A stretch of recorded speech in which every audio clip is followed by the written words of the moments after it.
ज्ञानांजनशलाकया चक्षुर्मिलितं येन तस्मै श्रीगुरवे नमः। श्रीचैतन्यमनोभीष्टं स्थापितं येन भूतले स्वयं रूप कदा मह्यं ददाति स्वपदान्तिकं। वन्देऽहं श्रीगुरुं श्रीरूपं तं श्रीगुरुं वैष्णवांचं श्रीरूपं साग्रजातं सहगण रघुनाथान्वितं तं सजीवम् साद्वैतं सावधूतं परिजन सहितं कृष्ण चैतन्य देवं श्री राधा कृष्ण पादान सहगण ललिता श्री विशाखान्वितांच। हे कृष्ण करुणा सिंधु दीनबंधो जगतपते गोपेश गोपिका कांत राधा कांत नमस्तुते। तप्त कांचन गौरांगी श्री राधे वृंदावनेश्वरी वृषभानुसुते देवी प्रणमामि हरिप्रिये। वाञ्छा कल्पतरुभ्यश्च कृपा सिन्धुभ्यैव च पतितानां पावनेभ्यो वैष्णवेभ्यो नमो नमः। जय श्री कृष्ण चैतन्य प्रभु नित्यानंद श्री अद्वैत गदाधर श्रीवासादि गौर भक्त वृंद। हरे कृष्णा कृष्णा कृष्णा हरे हरे हरे राम राम राम हरे हरे। जय राधा माधव कुंज बिहारी गोपीजन वल्लभ गिरिवरधारी। जय राधा माधव कुंज बिहारी गोपीजन वल्लभ गिरिवरधारी। जय राधा माधव कुंज बिहारी गोपीजन वल्लभ गिरिवरधारी। जय राधा माधव कुंज बिहारी गोपीजन वल्लभ गिरिवरधारी। यशोदानंदन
हरे कृष्णा। तो आज श्री वृंदा कुंज इस्कॉन श्री वृंदा कुंज मालवीय नगर में के फर्स्ट सेशन में आप सबका स्वागत है।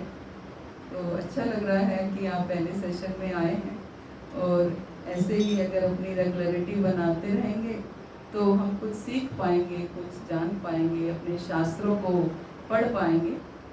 तो जैसा कि आप सब जानते हैं कि हम एवरी थर्सडे जो है गीता क्लास के लिए हमने आधा घंटा रखा हुआ है। तो वैसे तो बचपन से हम लोगों में घर में गीता थोड़ा थोड़ा पढ़ते हैं। कितने लोगों ने पढ़ी है गीता? कभी पूरी गीता पढ़ी?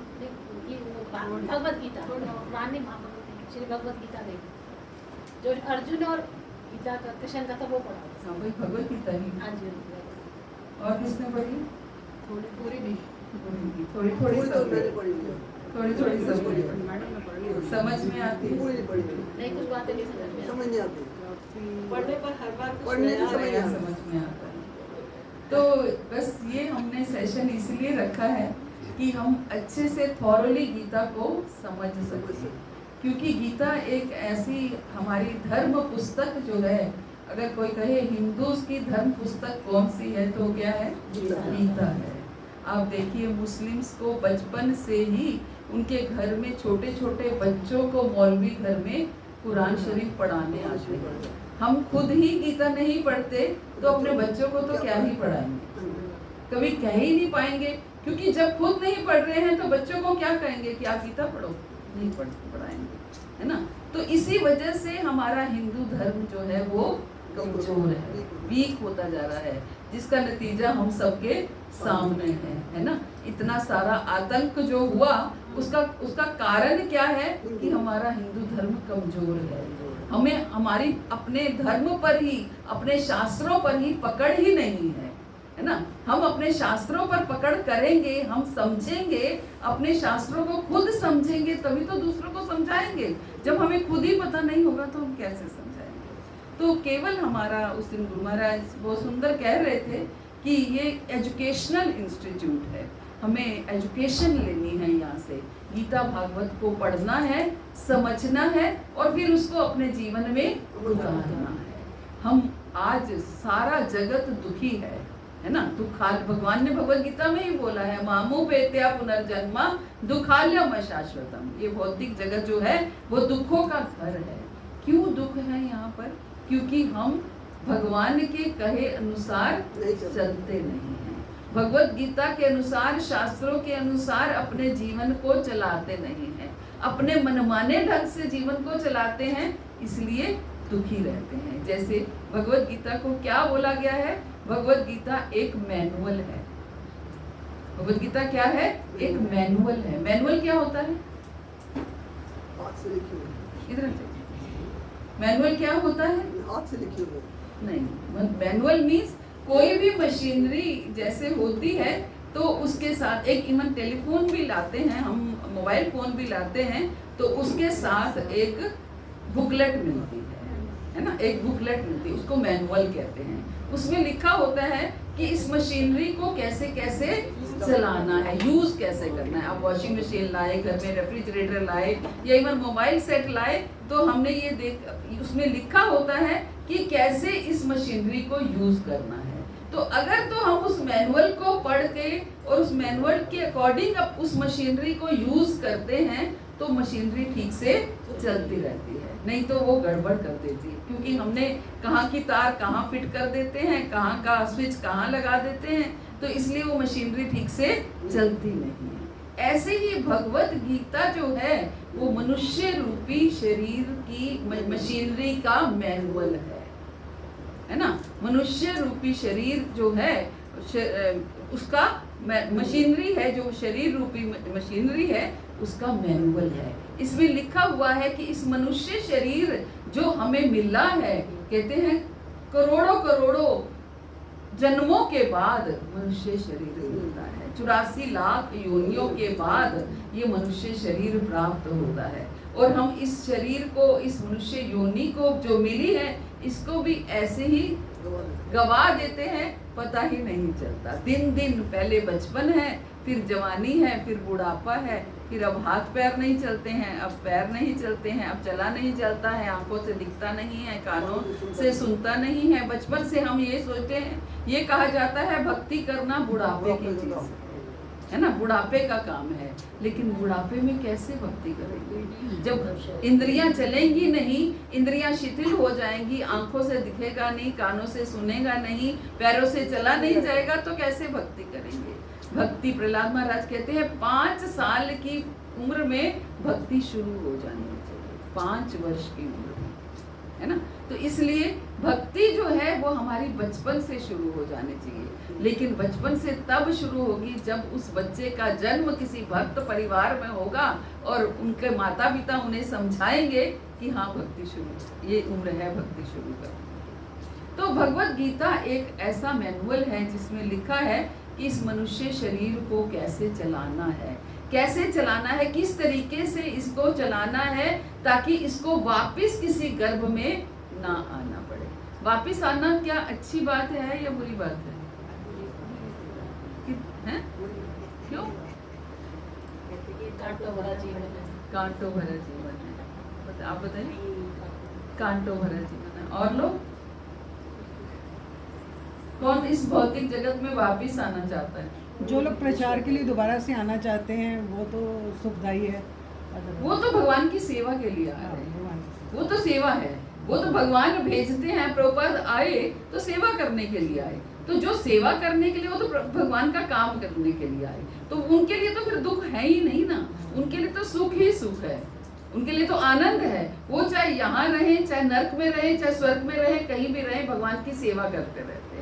लेकिन क्या सब लोग ऐसा थोड़ी कर रहे हैं?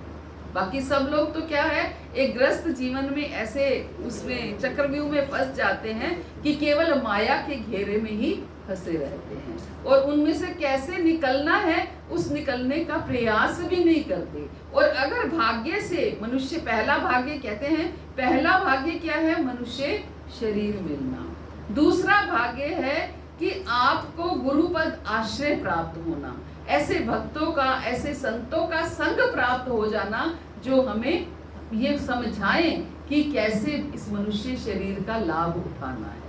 कोई बताने वाला हो, है ना, गुरु हो, है ना, गुरु पद आश्रित, कोई बताने वाला हो, गुरु हो जो हमें समझाए कि कैसे इस मनुष्य शरीर का हम लाभ उठाते हैं। अब तीसरा सौभाग्य है कि गुरु तो फिर भी मिल जाएंगे, भक्त मिल जाएंगे जो हमें समझाएंगे, तो क्या हम उनकी बात को मान रहे हैं या नहीं मान रहे, है ना। पहला सौभाग्य है कि हमें मनुष्य शरीर मिला, दूसरा सौभाग्य है कि हमें कोई बताने वाला मिले कि क्या लाभ उठाना है हमने इस मनुष्य शरीर का। और अगर कोई मिल भी गया तो क्या हमने उनकी बात मानी, उनके कहे अनुसार चले, है ना। तो ये अगर हम चलने लगे तो ये तीसरा सौभाग्य है, ये हमारा परम सौभाग्य है। परम सौभाग्य है कि हमने किसी सद्गुरु की शरण ग्रहण करी। सद्गुरु क्या होते हैं? जो सद्मार्ग पर ले जाते हैं। एक गुरु होते हैं, एक सद्गुरु होते हैं, दोनों में अंतर है। क्या अंतर है? गुरु कौन होते हैं, सद्गुरु कौन होते हैं? गुरु तो कोई भी हो सकता है, जिसने आपको चलना सिखाया, माँ ने आपको पकड़ करके चलना सिखाया, माँ आपकी गुरु है, उन्होंने आपको चलना सिखाया, रोटी बनानी सिखाई, टीचर ने आपको पढ़ाई लिखाई करनी सिखाई, है ना, वो सब गुरु हैं। जिसने आपको कुछ भी सिखाया वो आपके गुरु हैं। लेकिन सद्गुरु वो हैं जिन्होंने जो आपको सत्य की राह पर लेकर जाएं, जो आपको भगवान से मिलवाएं, जो आपको अध्यात्म की राह समझाएं, जो ये समझाएं कि आप कौन हो, आपको दिखाएं, आईना दिखाएं कि आप वास्तव में कौन हो, है ना। हमें कोई पूछे कि हम कौन हैं तो हम क्या सोचते हैं? हम तो फलां व्यक्ति की पत्नी हैं, उसकी मदर हैं, उसकी बेटी हैं, या फिर हम डॉक्टर हैं, हम इंजीनियर हैं, हम जो भी हमारा ओहदा है, हमारा डेजिग्नेशन वही है। हम कौन है हमें इसकी डेफिनेशन भी पता नहीं। तो गुरु हमें बताते हैं कि आप कौन हैं, आप शरीर नहीं है, आप आत्मा हैं। ये गुरु हमें समझाते हैं। गुरु हमें ये समझाते हैं कि आप आत्मा हैं, है ना? क्यों? क्योंकि जब मृत्यु होती है तो बॉडी रखी रहती है। मेरी माँ की मृत्यु हुई, शरीर तो रखा है, तो फिर भी हमने बोला कि माँ मर गई, मेरी माँ मर गई। कैसे? माँ का शरीर तो रखा है, तो फिर माँ कौन थी? क्या वो शरीर थी या वो जो निकल कर चला गया उसमें से वो थी? माँ कौन थी? माँ आत्मा थी, है ना? जो आत्मा निकल करके चली गई वो माँ थी। इसका मतलब क्या है? हम सब भी क्या हैं? शरीर नहीं है, हम आत्मा हैं। लेकिन हम पूरा जीवन कार्य किसके लिए करते हैं? शरीर के लिए करते हैं, शरीर के संबंधों के लिए करते हैं, शरीर के लिए ही हम अपनी डाइट ले रहे हैं, हम सुंदर जिम जा रहे हैं, हम जो भी कर रहे हैं शरीर के लिए कर रहे हैं, सज रहे हैं, घंटों घंटों ब्यूटी पार्लर जा रहे हैं, ये सब कुछ हम शरीर सजते हैं, संवरते हैं, अच्छी डाइट लेते हैं, योगासन करते हैं, जो कुछ भी करते हैं, जितना समय हम, आप देखिए अपने पूरे दिन की दिनचर्या में हम जितना समय बिताते हैं वो केवल और केवल शरीर के लिए होता है, शरीर के लिए, शरीर के संबंधों के लिए, है ना? शरीर के संबंधों के लिए। आज मेरी बेटी आ रही है, ये मेरा बेटा है, और उसके साथ ये समस्या है, उसके घर में जाना है, उसके घर में जाना है, उसका सुख है, उसका दुख है, वो आया हो गया, तो सब कुछ क्या है? शरीर या शरीर से संबंधित है। तो अपना सारा समय, अपना पूरा जीवन हम शरीर के लिए लगाते हैं। तो सद्गुरु हमें ये समझाते हैं कि आप शरीर नहीं हैं, आप आत्मा हैं। तो इसका मतलब ये नहीं है कि हमने शरीर की सेवा नहीं करनी है या शरीर को नहीं देखना है, वो भी करना है, लेकिन बैलेंस, दोनों चीज। अगर शरीर के बिना आत्मा क्या है? अगर शरीर नहीं है और आत्मा है, चल सकता है? नहीं चल सकता। यानी कि शरीर भी होना चाहिए और आत्मा भी होनी चाहिए, तभी ये मशीनरी चलती है।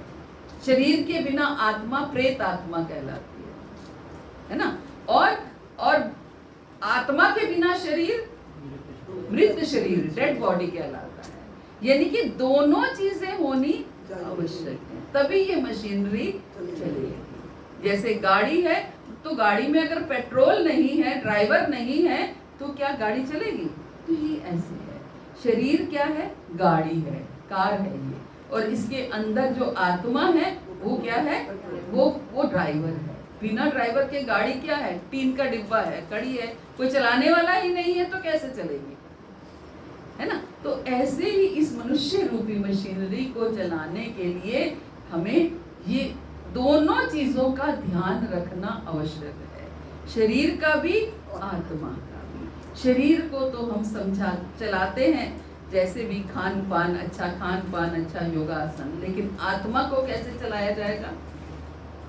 आत्मा को केवल हरि नाम की भूख है, आत्मा को केवल भगवान के नाम की भूख है, आत्मा को भक्ति की, आत्मा को भगवान से मिलने की भूख है।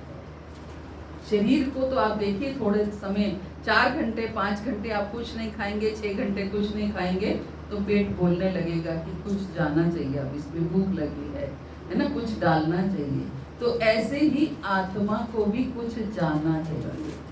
बिना आत्मा को खुराक दिए हुए आत्मा कमजोर हो जाएगी। अगर शरीर को खुराक नहीं देंगे तो शरीर कमजोर है, आत्मा को खुराक नहीं देंगे तो आत्मा कमजोर है।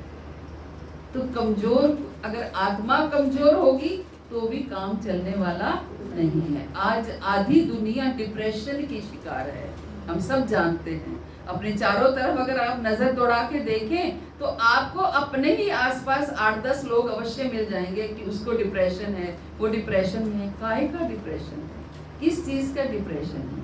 यही डिप्रेशन है कि आत्मा तंदुरुस्त नहीं है, आत्मा स्ट्रॉन्ग नहीं है, आत्मा में बल नहीं है, शक्ति नहीं है, क्योंकि हमने आत्मा को नरिशमेंट दिया ही नहीं है ना, आत्मा को खुराक हमने दी ही नहीं है। तो क्या खुराक देनी है? हरि नाम की खुराक देनी है। हरे कृष्णा कृष्णा कृष्णा हरे हरे, हरे राम राम जब हम भगवान के नाम का रटन करते हैं तो आत्मा तंदुरुस्त हो जाती है। शरीर को आपको जो भी खुराक देनी है उस सब में कुछ ना कुछ लगता है, धन लगता है। आप डाइट, आज आप ड्राई फ्रूट खरीदने जाओ, फ्रूट खरीदने जाओ तो आपको पैसा चाहिए, है ना। कुछ भी योगा आसन भी आप करोगे तो उसकी क्लासेस लेने के लिए धन चाहिए, सब चीज के लिए धन चाहिए। लेकिन आत्मा को नरिशमेंट देने के लिए कुछ भी धन नहीं चाहिए। मुफ्त का नरिशमेंट है, मुफ्त की खुराक है, लेकिन फिर भी हम नहीं देते क्योंकि हम जानते ही नहीं हैं और अंदर अंदर हम कमजोर होते चले जाते हैं। इतने कमजोर हो जाते हैं कि हमें ये लगता है कि कभी कभी तो आज देखिए इतने इतने धनी व्यक्ति सुसाइडल केस हो जाते हैं। किस लिए? इसलिए वीक है अंदर। शरीर कमजोर नहीं है, आत्मा कमजोर है। तो हमें क्या करना है? आत्मा को स्ट्रॉन्ग बनाना है, शक्तिशाली बनाना है। केवल भगवान का नाम लेकर, भगवान के नाम का कीर्तन करके, भगवान की कथाओं का कीर्तन करके, भगवान का गुणगान करके आत्मा को शक्तिशाली बनाना है। ये जो आप देखते हैं जगह जगह ब्यूटी पार्लर खुले हैं, जगह जगह जिम खुले हुए हैं, ये किस लिए है? शरीर को शक्तिशाली बनाने के लिए, सुंदर बनाने के लिए।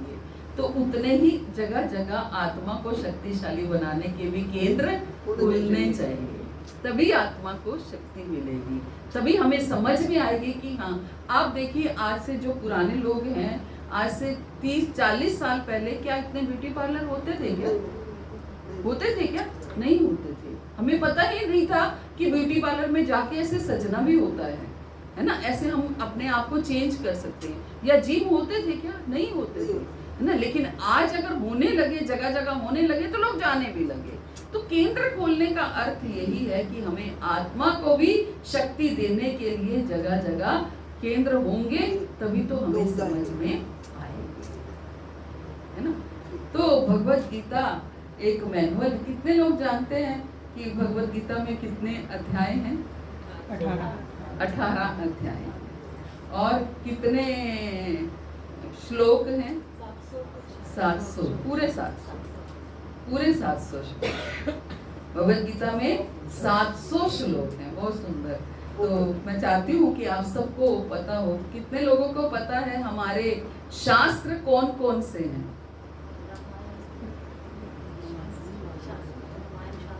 भगवद गीता, श्रीमद् भागवतम, रामायण। 4 क्या हैं? कौन कौन से? ऋग्वेद, सामवेद। तो 4 हमारे वेद हैं, है ना। ये वेदों से फिर आगे सब कुछ प्रकट होता है। 4 वेद हैं। वेद कहाँ से आए? स्वयं भगवान ने ब्रह्मा जी को प्रदान किए। आगे हम भागवत पढ़ेंगे तो उसमें हम पढ़ेंगे। स्वयं भगवान ने ब्रह्मा जी को वो वेद प्रदान किए। तो 4 वेद हैं। प्रभु जी ने बहुत सुंदर बताया, ऋग्वेद, सामवेद, अथर्ववेद और यजुर्वेद। तो ये 4 वेद हैं। और उसके बाद 18 पुराण हैं। कितने पुराण हैं? 18। अगली क्लास में आप आएंगे तो कॉपी पेन लेके आइएगा। ये आपको पता होना चाहिए, तभी हम स्ट्रांग बनेंगे, तभी हमारा हिंदू धर्म स्ट्रांग बनेगा, जब हम जानेंगे ये सब कुछ। तो 18 हमारे पुराण हैं। और उपनिषद कितने हैं? सुना है उपनिषद का नाम? सुना है किसी ने? नाम सुना है। तो कितने उपनिषद हैं? 108 उपनिषद हैं। 108। 4 वेद, 18 पुराण और 108 उपनिषद। ये हमें याद रखना है ना। 4 वेद हैं, 18 पुराण हैं और 108 उपनिषद। तो जो भगवत गीता है वो क्या है? गीतोपनिषद है। इसको भी एक उपनिषद कहा गया है। इसका दूसरा नाम क्या है? गीतोपनिषद। और भागवतम, कितने लोग जानते हैं गीता और भागवत में क्या अंतर है? ये जानते हैं कि गीता और भागवत अलग अलग चीज है ना। गीता और भागवत अलग अलग चीज है।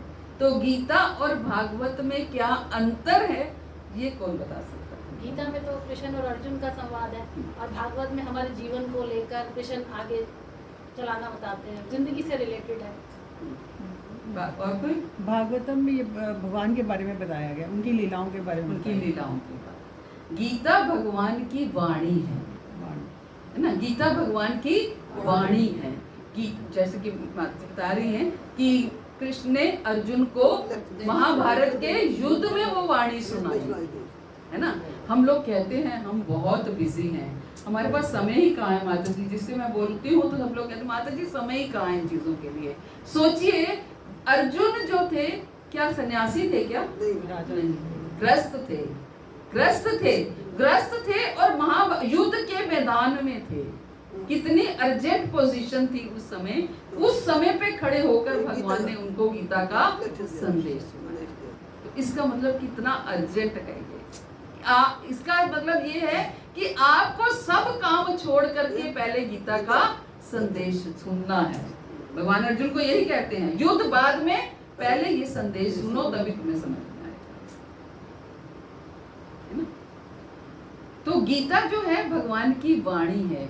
जैसे हम अपने किसी भी प्रियजन से मिलने के लिए बहुत समय हो जाता है, हम मिलते नहीं हैं, मिले नहीं होते तो मन उदास होता है ना।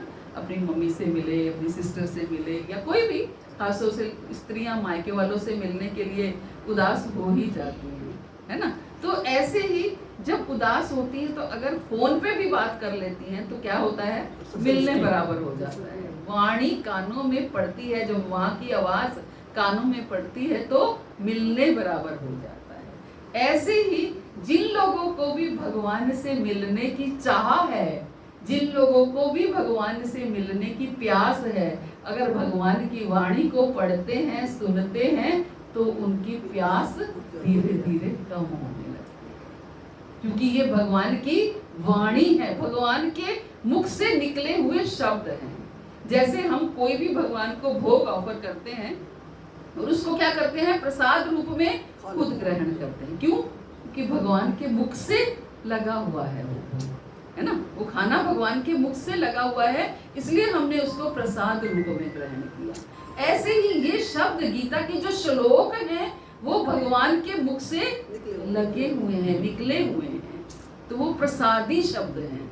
इन्हें हमें गाना भी चाहिए, तभी इसको क्या बोला है, गीतोपनिषद बोला है। गीत है, भगवान के द्वारा गाया गया गीत है ना, भगवान के द्वारा गाया गया गीत।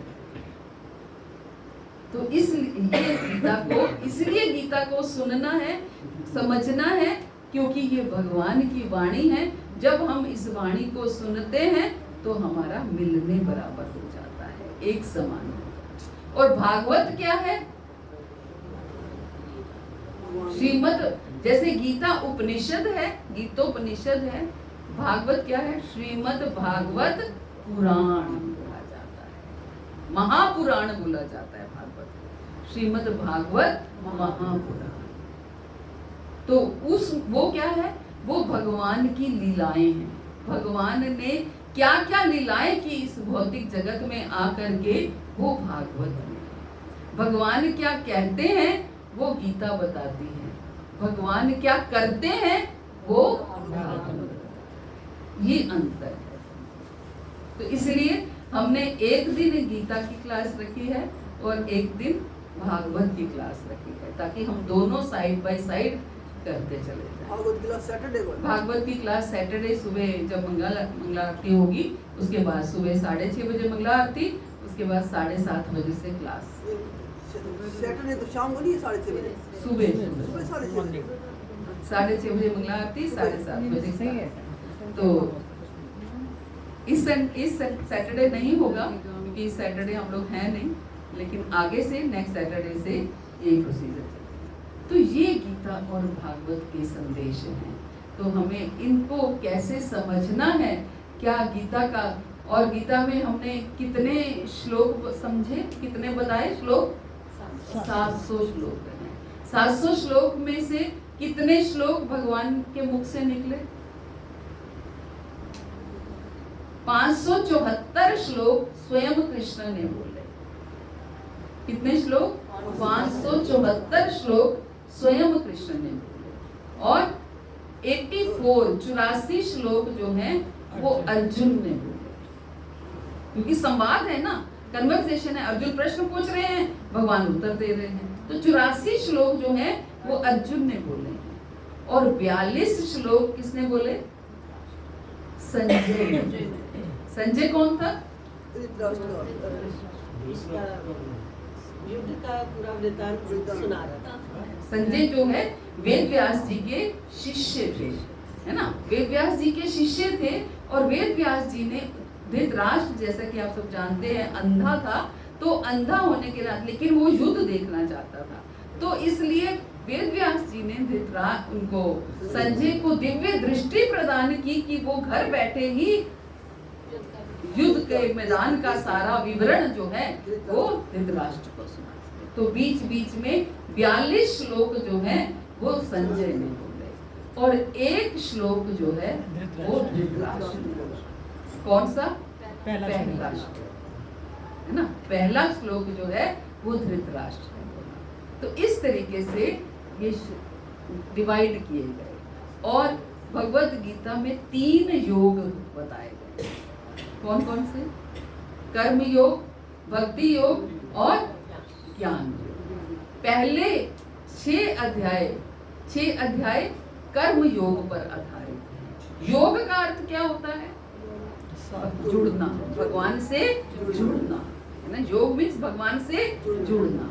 तो कर्म योग का अर्थ है कि हम कर्म करते हुए कैसे भगवान से जुड़ सकते हैं, क्योंकि भगवान किसी को निठल्ला नहीं बिठाते, काम करने को कहते हैं, कर्म करो।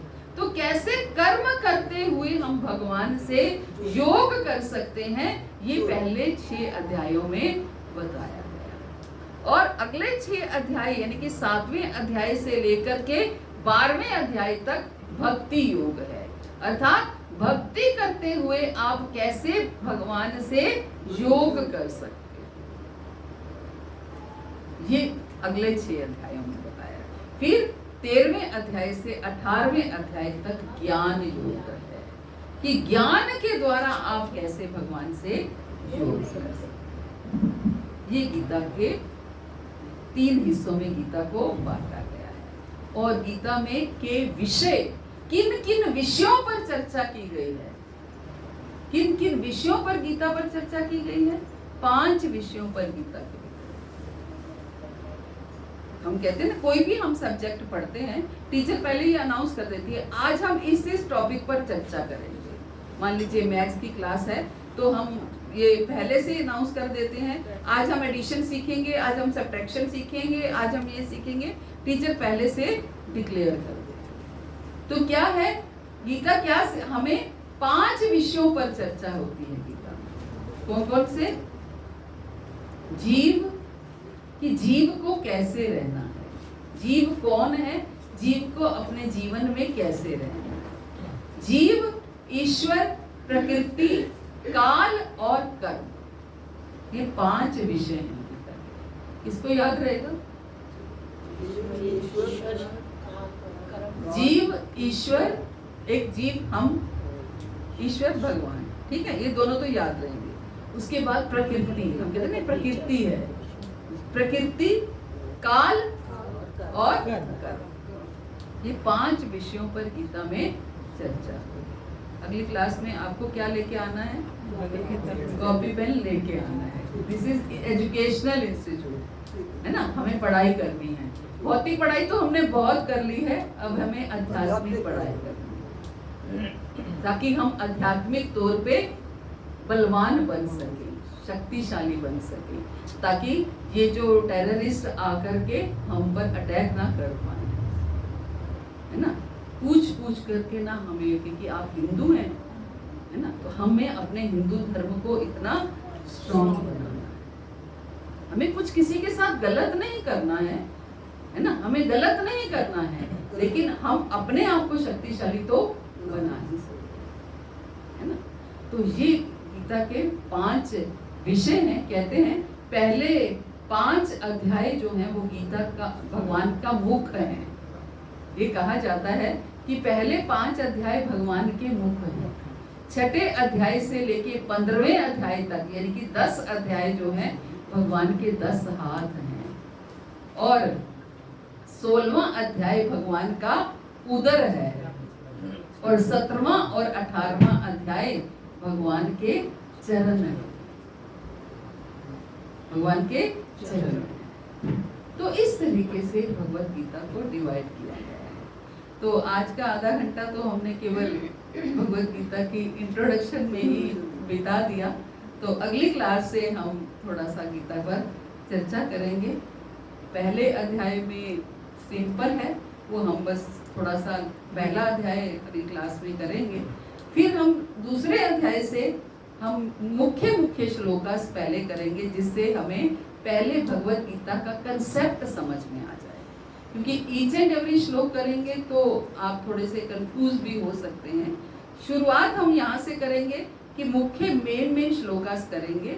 उसके बाद एक बार हम पूरे अध्यायों के मेन श्लोकास कर लेंगे, फिर से जब हम शुरू करेंगे तो ईच एंड एवरी, तब आपकी नींव पक्की हो जाएगी, तो फिर आप सुन पाएंगे, आप समझ पाएंगे पूरी गीता। तो ये आपके ऊपर है, आप कितनी रेगुलरिटी बनाते हैं, कितना रेगुलर आते हैं, उतनी आपको ये एजुकेशन मिल जाएगी। हरे कृष्णा, श्री भगवान की जय, महाराज की जय। तो अब हम एक माला का जप करेंगे ताकि हम अपनी नींव को मजबूत कर सकें। तो एक माला हम जब एक साथ करेंगे, उसके बाद आगे। हरे कृष्ण।